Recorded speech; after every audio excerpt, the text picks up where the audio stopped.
वफाकी काबीना ने 27वीं आईनी तरमीम की मंजूरी दे दी। वज़ीर आज़म शहबाज शरीफ ने आज़रबाईजान के शहर बाकू से बजरिया वीडियो लिंक वफाकी काबीना के इजलास की सदारत की। वफाकी काबीना के इजलास में वज़ीर दिफा ख्वाजा आसिफ, मुसद्दिक मलिक, राना सनाउल्लाह, रियाज हुसैन पीरजादा, ओन चौधरी, शिजरा मनसब और कैसर अहमद शेख शरीक थे। इसके अलावा वज़ीर कानून और अटॉर्नी जनरल मंसूर उस्मान अवान भी वफाकी काबीना के इजलास में शरीक हुए। ज़राए के मुताबिक वज़ीर कानून आज़म नज़ीर तारड़ 27वीं आईनी तरमीम पर काबीना को ब्रीफिंग दी।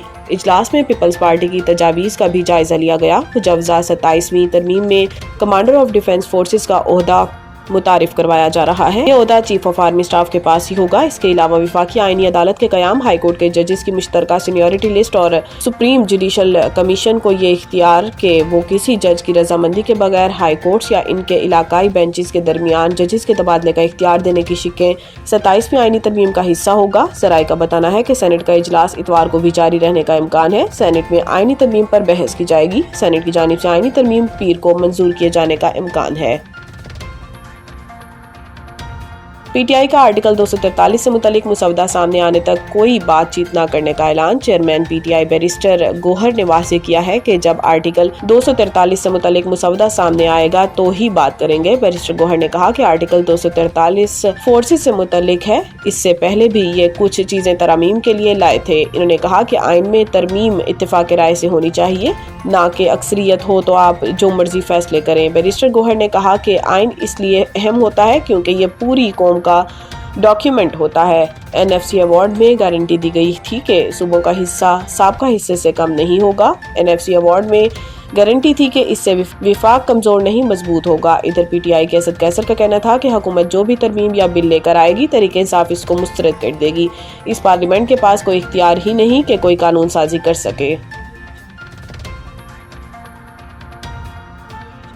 पाक अफगान मुज़ाकरात खत्म हो चुके, तालिबान की ढिठाई पर साल्सों ने भी हाथ उठा लिए। वज़ीर दिफा ख्वाजा आसिफ ने कहा है कि पाक अफगान मुज़ाकरात खत्म हो चुके हैं। मुज़ाकरात के अगले दौर का अब कोई प्रोग्राम नहीं। हमारा खाली हाथ वापस आना इस बात की दलील है कि साल्सों को भी अब अफगानिस्तान से उम्मीद नहीं है। वज़ीर दिफा ख्वाजा आसिफ ने अपने एक बयान में कहा कि टर्की और कतर के शुक्रगुजार हैं, खलूस के साथ साल्सों का किरदार अदा किया। टर्की और कतर पाकिस्तान के मौक़िफ़ की हिमायत करते हैं। वज़ीर दिफा ने बताया कि अफगान वफ़द कह रहा था कि इनकी बात का ज़बानी एतबार किया जाए, जिसकी कोई गुंजाइश नहीं। बैनुल अक़वामी मुज़ाकरात के दौरान की गई हतमी बात तहरीरी तौर पर की जाती है। मुज़ाकरात में अफ़गान वफ़द हमारे मौक़िफ़ से मुत्तफ़िक था मगर लिखने पर राज़ी ना था। ख्वाजा आसिफ ने कहा कि इस वक्त मुज़ाकरात ख़त्म हो चुके हैं, अब साल्सों ने भी हाथ उठा लिए हैं। इनको ज़रा भी उम्मीद होती तो वो कहते कि आप ठहर जाएं। अगर सालिस हमें कहते हैं कि इन्हें उम्मीद है और हम ठहर जाएं तो हम ठहर जाते। याद रहे कि गुज़िश्ता रोज़ पाकिस्तान और अफगानिस्तान के दरमियान इस्तांबुल में मुज़ाकरात का तीसरा दौर शुरू हुआ था, लेकिन पाकिस्तान और अफगानिस्तान के दरमियान इस्तांबुल में होने वाले मुज़ाकरात में डेडलॉक हो गया था। बलोचिस्तान के मुख्तलिफ अजला में ज़लज़ले के झटके, शिद्दत 5 रिकॉर्ड। बलोचिस्तान के मुख्तलिफ अजला में रात गए ज़लज़ले के झटके महसूस किए गए, जिनकी शिद्दत ज़लज़ला पैमा मरकज़ के मुताबिक रेक्टर स्केल पर 5.0 रिकॉर्ड की गई। ज़लज़ला पैमा मरकज़ के मुताबिक ज़लज़ला रात 2:45 पर आया, जिसके झटके ज़ियारत, हरनाई, जरदालू, खोसट, शाहरक, मुस्लिम बाग, खानुज़ई, कान मेहतरज़ई, रुदमलाज़ई और सरखाब समेत कई इलाकों में महसूस किए गए। इसके अलावा सूबाई दारुल हुकूमत क्वेटा के बाज़ इलाकों में भी हल्के झटके महसूस किए गए। ताहम ज़लज़ले के बाइस किसी जानी या माली नुकसान की कोई इत्तलात मौसूल नहीं हुई।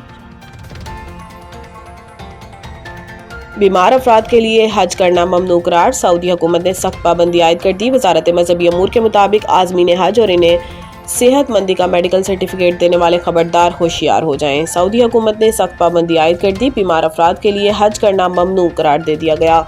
सऊदी वजारत सेहत की हदायत के मुताबिक आज़मीन हज 2026 के लिए तिब्बी शराइत में कैंसर, दिल, गुर्दों, फेफड़ों, जिगर, राशा, नफ्सियाती अमराज, कमज़ोर यादाश्त, ज़ईफ़ मरीज शामिल हैं। इसके अलावा हामला ख़वातीन, काली खांसी, तब तक वायरल हैमरेज, बुखार वाले भी हज नहीं कर सकेंगे। वजारत मजहबी अमूर के मुताबिक जाली या गलत सर्टिफिकेट देने वाले डॉक्टर के खिलाफ भी कार्रवाई होगी। बीमार आज़िम हज को डिपोर्ट किया जाएगा, जिसके अखराजात भी मरीज को खुद अदा करना होंगे। सऊदी हुकाम की मॉनिटरिंग टीमें आज़िमीन हज के फिटनेस सर्टिफिकेट की दुरुस्ती की तस्दीक करेंगी। वजारत मजहबी अमूर का कहना है कि मुकर्रर बुनियादी सेहत के हामिल अफराद ही सफ़र हज पर रवाना होंगे। मेडिकल ऑफिसर बीमार आज़मीन को हज पर रवानगी से रोकने का मजाज होगा।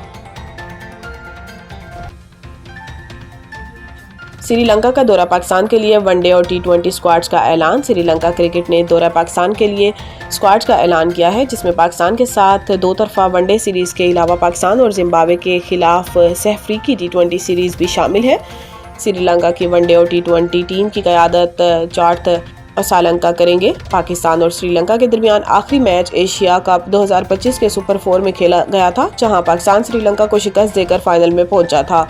دلشاد متوشنکا انجری کی وجہ سے ون ڈے اسکواڈ سے باہر ہو گئے ہیں، اس کی جگہ ایشان ملنگا کو شامل کیا گیا۔ متیشا پتھیرانا بھی سانس کی نالی کے انفیکشن کے باعث دورہ پاکستان سے محروم رہیں گے۔